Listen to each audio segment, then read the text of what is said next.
अगर आगामी सीईटी और आरएसएसबी परीक्षाओं में सुदर्शन चक्र विश्लेषण के ये फैक्ट्स आपसे छूट गए तो सीधा सीधा 3 नंबर का भारी नुकसान होने वाला है। हाँ, बिल्कुल सही सुना आपने। ये कोई आम रिवीजन नहीं है, बल्कि एक high stakes rapid fire challenge है। जरा इस कुख्यात मैच द फॉलोइंग सवाल को सॉल्व करके दिखाइए। अक्सर एस्पिरेंट्स यही मात खा जाते हैं। आपके पास है पहला चिनूक, दूसरा शिवरामन समिति और तीसरा 101वां संशोधन। इन्हें सही ऑप्शन यानी जीएसटी, नाबार्ड और गर्म हवा के साथ मैच करना है। देखते हैं कि तैयारी का असली लेवल क्या है। और आपका टाइमर शुरू होता है अब। इस सेशन को तुरंत यहीं पॉज कीजिए और 5 सेकंड के अंदर अपना जवाब कमेंट बॉक्स में लॉक कीजिए। 5, 4, 3, 2, 1 और समय समाप्त। चलिए इस मिस्ट्री के पहले हिस्से को तुरंत सॉल्व करते हैं। भूगोल, हवा और पानी का जाल। अब इन अलग अलग तरह की ग्लोबल हवाओं को आपस में कंपेयर कीजिए। ये साफ साफ साबित करता है कि चिनूक असल में उत्तरी अमेरिका और कनाडा की एक गर्म हवा है, जिसे हम स्नो ईटर या हिमभक्षिणी भी कहते हैं। तो हमारे पहले सवाल का जवाब था गर्म हवा।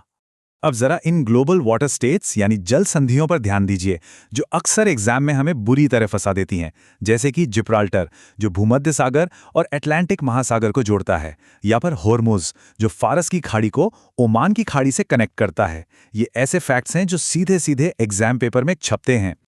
आगे बढ़ते हैं और देखते हैं कि अर्थव्यवस्था यानी इकोनॉमी की समितियां और योजनाएं हमारे चैलेंज से कैसे जुड़ती हैं। इन प्रमुख वित्तीय संस्थानों की टाइमलाइन पर एक नजर डालिए।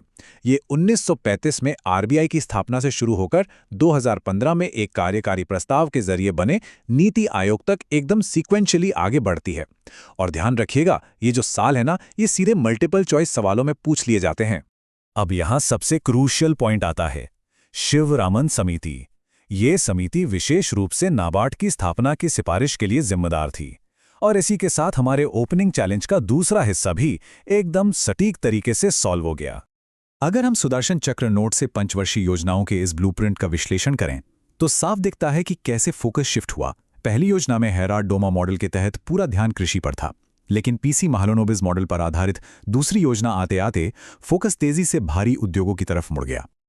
चलिए अब अपनी इस मिस्ट्री के आखिरी हिस्से को डिकोड करते हैं, राज व्यवस्था यानी हमारे संविधान का डीएनए।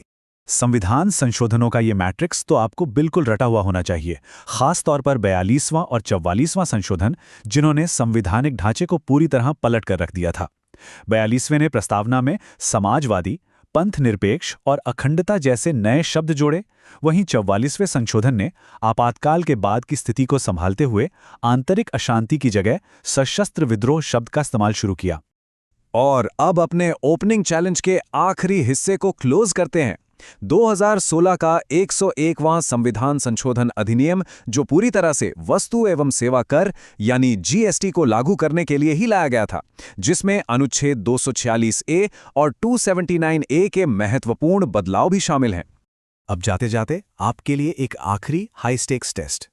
अगर 101वें संशोधन ने जीएसटी पेश किया, तो हाल ही के किस संशोधन ने लोकसभा और राज्य विधानसभाओं में महिलाओं के लिए 1/3 सीटें रिजर्व की? अपना दिमाग दौड़ाइए। हाँ, बिल्कुल सही, ये हाल ही में 106वें संविधान संशोधन के रूप में पारित हुआ है। तो बस सुदर्शन चक्र को ऐसे ही घुमाते रहिए। नीचे कमेंट में अपना फाइनल स्कोर बताना बिल्कुल मत भूलिएगा और अपने सीईटी और आरएसएसबी के मार्क्स पक्के कर लीजिए। पूरे फोकस के साथ तैयारी करते रहें और अगले रैपिड फायर सेशन के लिए तैयार रहें।